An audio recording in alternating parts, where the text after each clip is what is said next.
Good afternoon. Buenos tardes. I am so excited because I'm going to a Zumba class the first time in months. And I want to talk about why I took such a long break from Zumba and from a lot of other activities. And it comes down to, a few things. I was broke. I, and also, I think I was broke. God was shifting things in my life. And third, I just needed to think about what was important. But let's talk about finances for a moment. So I was, a Zumba instructor since 2007, 2008. In my high school, I started teaching classes. And fast forward to, going through college and then going to where I am now. I'm obviously not in school anymore. I'm in my 30s. I started teaching at gyms in Chicago in like my late 20s, early 30s, and great experience. But during that time, we were going through the pandemic and a lot of loss happened in my life. I lost a lot of family members and it left me very broke and not knowing how to I didn't know how to take care of my finances. I didn't know about finances. I thought going to college and getting a job was the way. I didn't understand savings, any of that. It was a foreign concept to me. When you lose the people that you love the most out of life, and my grandparents and my father, didn't die. My father had a aortic dissection. He survived, but he did die. That's what happens when you have a dissection. And my grandparents who raised me on my maternal side and my other grandmother, when you, they none of them died from COVID, thank God. But I couldn't see them, or they died during COVID. My father was sick during COVID, so I wasn't even able to properly say goodbye. My grandfather died a year before, like the October before. The most heartbreaking death of my life. But I didn't know about money. I didn't understand like how much money you needed. I have gone through serious death. My mother went missing when I was 8 years old. So I know what it's like to lose people from a young age and to have a traumatic loss. Any loss is traumatic, but one like when your parent disappears off the face of the planet, like that's very traumatic and you're so young. So I've known about loss for a long time. But anyways, going back to my finances, when you lose people, it's not just about the death. And when we're in a worldwide pandemic, you lose a lot financially, and it takes years to rebuild. I had a job that, was great, but I was let go because I stood up for myself because they wanted me to do all this stuff and they didn't pay me enough, and then I couldn't find a job again. So it was right after my grandparents had died and I was really broke in debt. I had used all my savings, used all my vacations. So I was teaching my Zumba classes and it was great, but I didn't have any money. I even had to cancel my baby shower when I was pregnant with Calais. People don't know, like, a lot of stuff was happening around this time. And poverty isn't just about the money. Like, a lot of things can happen in your relationships, when you're financially affected. So, anyways, I just took time away from people, like, not intentionally, but because I couldn't do the same things. I was super broke, didn't understand money, was dealing with the death of my grandparents and life and what happens, the after effect. It's like you're in an accident, and then after the accident's over, yes, you've gone through the accident, but there's still that after effect where something hits your back and you're like, oh, I'm having to deal with this damage for a few years after. And it's a multifaceted thing. So as active as I was in the Zumba community, I had to take a break because I was forced to take a break because I had a job when I was pregnant with Calais where I was at a car dealership. I briefly got a job after, thank God, a door opened to help with regular bills. I'm gonna stop for a second. Regular bills. I got a job to help with like my regular bills, but then I was at a car dealership and they wanted me to go get this car that was full of cocaine, and Yoam was like, please don't do this job anymore. So I quit. And the people in there were like drug addicts and stuff, and it was a nice place, but like it just wasn't for me, and I was just broke again, and not just broke because I didn't, it wasn't just like making money. It was not having enough to pay for things, like to have a salary to pay for your basic necessities and then to be able to pay people back. Like, people helped me out a lot and I couldn't pay anybody back. I felt so ashamed of that. And a lot of those people were in my extracurricular activities. And as much as I tried to over explain myself and to be present, and even, I mean, people just literally abandoned me, and that was fine. I understood that. But what hurt a lot was the fact that I was such a present friend, always there, always knowing what's going on with people. I just was broke, which, led to an eviction and all these different things like card possession. And praise the Lord, doors are open now for my life. But I had to take a break from things I was forced to take a break because I couldn't afford to go places. A lot of the times when I taught my Zumba classes, I would walk to my classes, which was like a 2-hour walk. And I'd walk home. So, you know, I really and truly was struggling financially. This is not a sob story. It's just I did not know how to get out of poverty. I didn't, the doors weren't open for me. And I also was trying to balance healing and being okay from what had happened, because it was a lot of happened like around 2021, 2022, 2023. These last few years have been really challenging in different ways, and there are things I just didn't know how to do that I'm learning now. And my message to people is there are things you don't know how to do that you get condemned for, and then you learn them, and then those people aren't even relevant to your life anymore. There's a lot of judgment in communities. People are very quick to love you, and then when you don't have anything, they don't love you. Even though your character hasn't changed, your morals haven't changed, just your situation has changed. And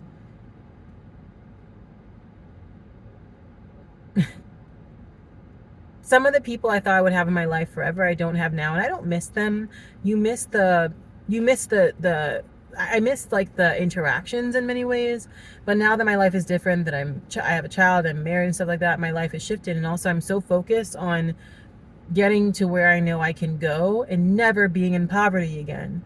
I'm glad in some ways I was broke, because I got to see how people really are when you don't have money and the things that they talk to you about. And I accept my responsibility in my part, but I genuinely did not know how to make money. I didn't know. And so what I do, I overcompensated by being a present friend, trying to be there for people more than I was in the past. And that's just who I am. But when I couldn't go places, I would talk to people, be there when they were literally in their basement with COVID, or when they were calling the police on their husband. Like, I was that friend. And I was surprised to see people that I had loved for in that way, in that capacity, genuinely leave my life. And a lot of those people were in, church and in Zumba classes. And I think you just have to take a break from people when you're trying to rebuild your life. Everyone's trying to rebuild something in their life. Some people might not know how to succeed in their relationship. Some people might be struggling with their finance. Some people might be struggling with their weight. Some people might be struggling with their job. This is an interesting time in the world where there's so much information, yet sometimes it's just not the time for you to absorb that information. You only know what you know, and when you know it. And when you know it, then you can get to it. But when you don't know, what do?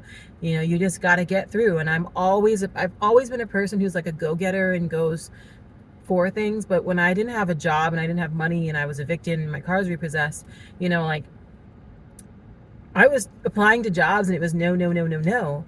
And it just wasn't the time for me to have doors open.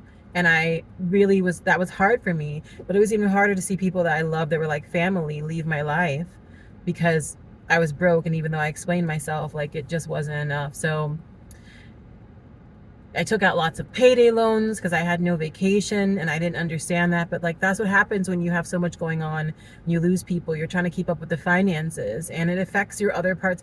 It affects other parts of your life. So there's so much I know now that I didn't know then, that I want to share about finances and about being on track and getting yourself to a place where you are stable, because that's what I have been trying to do over the last few years. And for, I think, 2022 to 2025, I was very unstable. And now, like, the doors open in 2025, like, in these beautiful, miraculous ways. Even this car was a miracle. Like, the my apartment was a miracle. Like, if I could just tell you the stories of how God has been good to me, like, I can't even, like, I can't even. But I think losing people allowed me to be a more calm person. It forced me to sit with myself, to sit with, on the days after I lost my job, I would sit in my apartment and I was applying for jobs and I didn't have Wi-Fi, I didn't have an internet connection, so when I would teach my Zumba classes, I would go to like the library, to the gym, to download my songs, and I would go over my choreography and download them to like a device, or be in the library where there was Wi-Fi, and I would listen and just go over the choreography in my head and go over through the footing like while I was sitting down. But I was forced to deal with what was going on with me internally, to really heal from what happened with our grandparents, to heal from what the cause, the ripple effect, because my mother's missing case was opened again, and just a lot of different things. But everybody has their own stuff they're trying to figure out. Sometimes life throws you things and it forces you to sit back, and then there's only so much you can do After applying to 500 jobs, and a lot of them were like click Indeed jobs, or but I applied to jobs at McDonald's, all these different places, at the mall. People gave me recommendations to apply for jobs, and I would apply, and it was like no, no, no, no, no. And then I even tried to do driving, and then my cars were repossessed. Like, it was just not the time. And my Zumba classes like were not giving me enough money, so I had to leave them. But the community that I had, I realized, was not a long-term community for me. And now I'm rebuilding my life, and now I can see things where I want to go and what I need to do to get myself on track, and the person I want to be. I'm married. I want to keep my marriage going. I have a child. I want to be a great mom. I want to learn how to have enough financial. I want to have I want to have assets. I want to have investments. I want to be someone that works as an option, as I get older. Like, there's so much I know now, and I praise the Lord that I'm in property management because I get to see so much. And if I was still doing some of the things I was doing, like, not that Zumba is terrible, and this is a whole other topic, talking about the downsides of some of your extracurricular activities like dance. It can be a very superficial community, but I didn't have friends that were talking about spiritual growth and praying over your situations and declaring things in the name of Jesus, and like everyone's just dancing and going out to drink. And not everybody, because I really don't want to make generalizations, because I love everybody who was in my life. I still love them. If there was an emergency and they called me, I would be there. Like, I really would. But I just can't invest in those things now because I'm trying to invest in a better future. I'm 33. I am still young. I just feel like life is just beginning, like, for me, in the ways of like me knowing things. Like, my daughter's 2.5. There's so much that is happening. I'm evolving into a beautifully wise person. I'm trying to be wise and beautiful. But yeah, that's where I've been. I don't have I can't keep replaying the cycle of like, well, you were broke, so you're not worth anything. People told me that were close to me. I'm never going to go back to that situation again, because what I know is what I know now. And if it takes me years to figure it out, it might take me years, but once I know, I know. Everybody is trying to figure something out. And nobody has a right to tell you you're not worth anything, or to say, well, you did this on purpose. People don't do things on purpose when they have a good intention. And I think you need to, one thing I've learned, be very careful with the people that you call close, because they might be close today and they're now your friends tomorrow, because life can change like that. Everybody is one step away from poverty. You could lose your assets, the government could change things, the internet could go down, all this different stuff. Have people around you that value what you have, and be okay with being with yourself and with God, because that's really all you have. All you have is the Lord, and you have yourself. So everything else is just a bonus. I hope to get back to teaching classes. Action opportunity did come up. And I will be teaching in October, like a class at a high school. But I'm so focused on being stable. And the thing I want to say is, a lot of people in the community of dance and art and other things, they use that to find their stability, which is fine to do that on top of things, but like, you have to sit with yourself, sit with your, and figure it out, and let God heal the things that are inside of you that I was so devastated, and I just kept trying to go, because the culture is like, go back to work, keep doing this, and it hurts you. When you lose the people you love the most, it hurts you.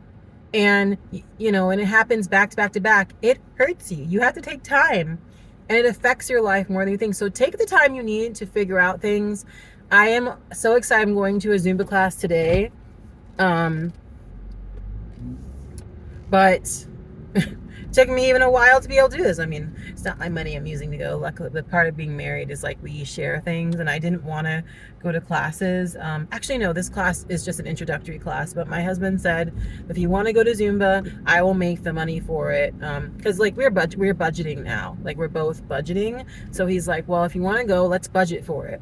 Because before I couldn't. Like, I had all these things financially I had to deal with, and I just wasn't making time for exercise and different things. And now I can slowly do that, but I still am not prioritizing that. That's mostly my husband, because I'm just like, I'm not in the state of being able to be in overflow yet. I have enough money to pay for things, but I'm not at the stage of life where I have an overflow. of money, you know, and I'm trying to get there. And now I know how much money I should be making. Like I was making $3,600 a month when I was let go from that job that treated me so badly, and I thought I was making tons of money. But then when I looked at how much it costs to live and the things I want to do and paying for funerals and all the different stuff, you know, it's not a lot of money. So you got to learn these things. And this is why I've taken a step back from everything, so that I can feel proud of getting to where I know I can be. And I've also had to take a step back because the doors were closed and now they're opening up. So, you know, I'm going. But it might take you a few years, and people might tell you you're not worth anything because they don't care.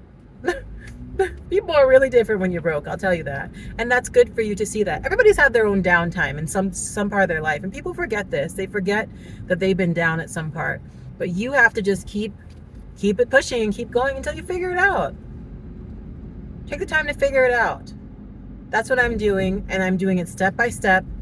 So by the time I'm 40 or 50, 35, I will know things that are better for me having a more stable life, not just financially, but spiritually, emotionally, as a parent, as a wife, as a Christian, as a potential, you know, exercise person again. Like I got to get my body back in shape, you know. Everything is it comes in its time, you know. So have a great day.